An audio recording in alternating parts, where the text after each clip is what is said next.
दोस्तों, इजराइल फिलिस्तीन की जंग जो है वो 9वें दिन की तरफ बढ़ चुकी है और 9वें दिन बड़ी अपडेट सामने आ रही है कि अल कासम ब्रिगेड के जरिए रॉकेटों की बौछार हो रही है। लगातार जो है एक साथ हजारों की संख्या में इजराइल के ऊपर रॉकेट दागे जा रहे हैं, जिसका वीडियो सामने आया है और यह वीडियो महज 4 घंटे पहले का है, जो कि आज लगातार ये रॉकेट अल कसाम ब्रिगेड के द्वारा दागे गए। पहले इस वीडियो पर नजर डाल लीजिए।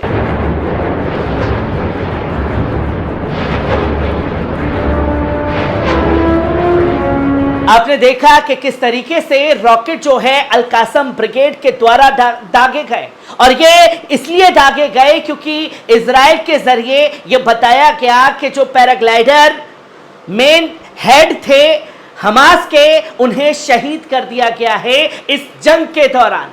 जिसके बाद हमास ने कहा कि जिस तरह से आपने हमारे लोगों को शहीद किया है, हमारे लोगों के घरों पर बम बरसाए हैं, इसका खामियाजा आपको भुगतना पड़ेगा। और आज उसकी तस्वीरें लगातार सामने आने लगी हैं।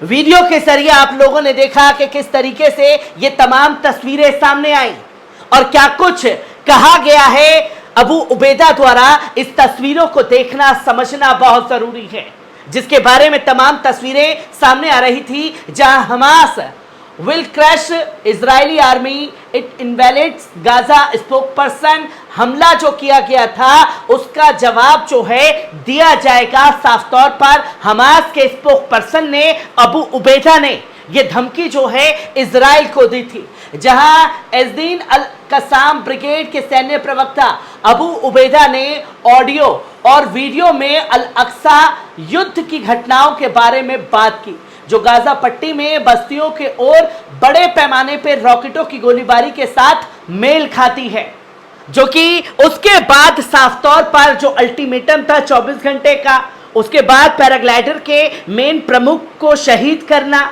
फिलिस्तीन के लोगों के घरों पर बम बरसाना, उन्हें शहीद करना, जिसके बारे में अबू उबैदा ने कहा कि अल अक्सा की लड़ाई वहीं से शुरू हुई है जहां 2021 सैफ अल कुदस की लड़ाई खत्म हुई और हम कैदियों की खातिर इसमें गए।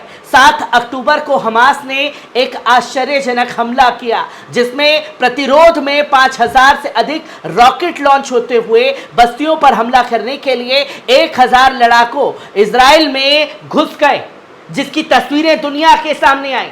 और जब घर में घुस करके हमास द्वारा इजराइल को मारा गया तो मजलूम इजराइल मजलूम फिलिस्तीनियों को निशाना बनाने रखा है। जो मजलूम होता है वो मजलूम होता है, वो दुनिया के आगे प्रतिशोध में आकर के मजलूमों को निशाना नहीं बनाता। अगर हमास से जंग थी तो हमास से सीधा तौर पर लड़ना था, पर ये तस्वीरें लगातार सामने आई।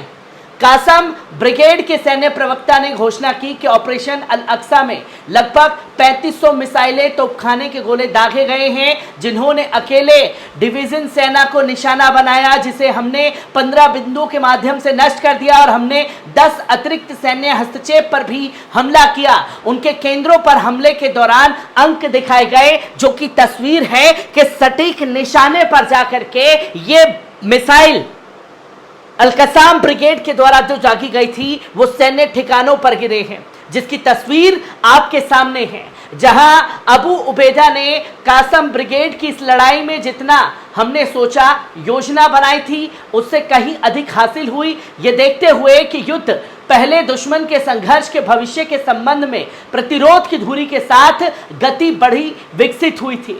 इजराइल ने जवाब में गाजा को पूरी तरीके से नष्ट कर दिया, पानी बिजली काट दी और बड़े पैमाने पर मिसाइल हमले किए, जिससे पूरे पड़ोस नष्ट हो चुका है।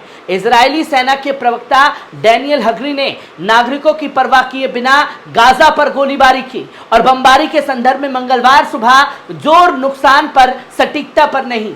इजरायली रक्षा मंत्री गैलेंट ने मंगलवार को कहा कि मैंने सभी प्रतिबंधित हटा दिए हैं, हम अपूर्ण अपराध को और बढ़ रहे हैं। लड़ाई में लगभग 1200 इजरायली और 1300 फिलिस्तीनी मारे गए हैं। इजराइल हमेशा आश्चर्यजनक हमले के बारे में अबू उबैदा ने कहा, हम अल अक्सा फ्लड लागू होने से पहले अपने इरादे दिखा चुके हैं, आंदोलनों को छिपाने के इच्छुक थे और हमने बलों को प्रशिक्षित किया है और हमने ये करके दिखाया है जो अल-कासम ब्रिगेड के द्वारा ये तमाम बातें कही गई हैं।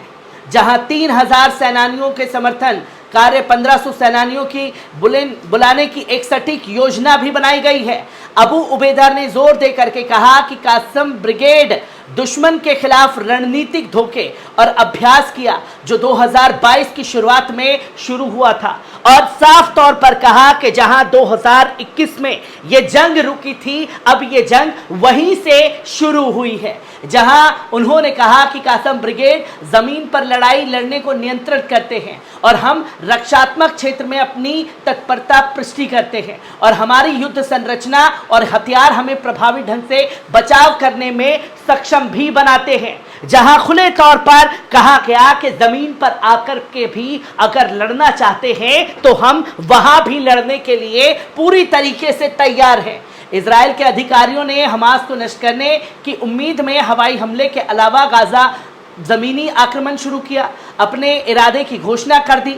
जवाब में अबू उबैदा ने इजरायली सेना को चेतावनी दी कि अगर वे जमीन से गाजा में प्रवेश करने की हिम्मत करेगा तो हम उसे कुचल देंगे।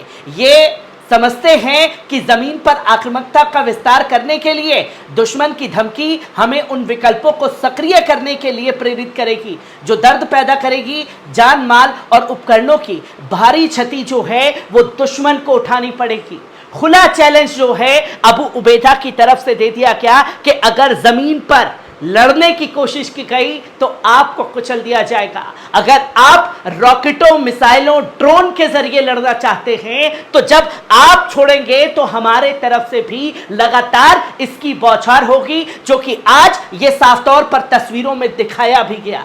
जहां आप देखें कि इससे पहले हमास को तगड़ी चोट, बड़ा झटका लगा। इजरायली स्ट्राइक में मारे गए ग्लाइडर्स को डायरेक्शन देने वाले कमांडर को शहीद कर दिया जाता है। जहां इजरायली रक्षा बलों ने साफ तौर पर दावा किया था कि उन्होंने गाजा पट्टी में रात भर हवाई हमले पर हमास समूह के एक वरिष्ठ सदस्य को शहीद कर दिया है। द टाइम्स ऑफ इजराइल की रिपोर्ट के अनुसार इजराइल रक्षा बलों ने दावा किया है कि हवाई हमले में हमास के हवाई समूह के प्रमुख अबू मुराद को शहीद कर दिया गया, जो कि पैराग्लाइडर की हेड थे और उन्हीं की मदद से इजराइल में हजारों लड़ाके जो हैं वो पहुंच करके इजराइल को घर में मारा था, जो तस्वीर दुनिया के सामने आई। तो वहीं इजराइल पर कहर बरपाने के लिए हमास ने कैसे तैयार की है अपनी मिनी सेना, जो जमीन पर लड़ने के लिए तैयार किए गए हैं।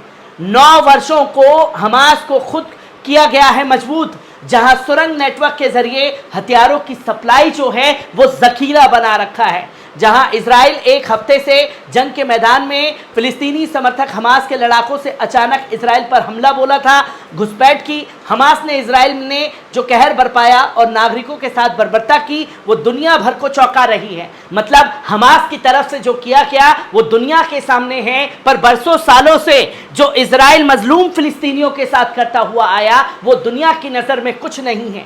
जहां आप देखें कि हमास से जुड़े लोग बताते हैं कि हथियार आयात करने में होती है, इसलिए हमने लोकल लेवल पर ही हथियार बनाने शुरू कर दिए। हमास ने बताया कि 2008 में गाजा की लड़ाई में हमारे रॉकेट की रेंज सिर्फ 40 किलोमीटर थी, लेकिन 2021 तक हमारे रॉकेट की रेंज 230 किलोमीटर तक पहुंच गई। हमास का कहना है कि हमारी मिनी आर्मी इजराइल के खिलाफ स्पेशलाइज्ड तरीके से काम करती है। हमारे लड़ाकों को खास ट्रेनिंग दी जाती है, साइबर सिक्योरिटी से लेकर नौसेना कमांडो की यूनिट और उसकी ट्रेनिंग जो है उनको दी जाती है। और इसी के दम पर खुले तौर पर नेतन्याहू को जमीन पर लड़ने के लिए ललकार दिया है अबू उबैदा ने। हर एक तस्वीर, हर एक पहलू को आपके साथ साझा करता रहूंगा। दीजिए इजाजत, शुक्रिया। क्या वो छोटे चक्कर लेकर आ गई?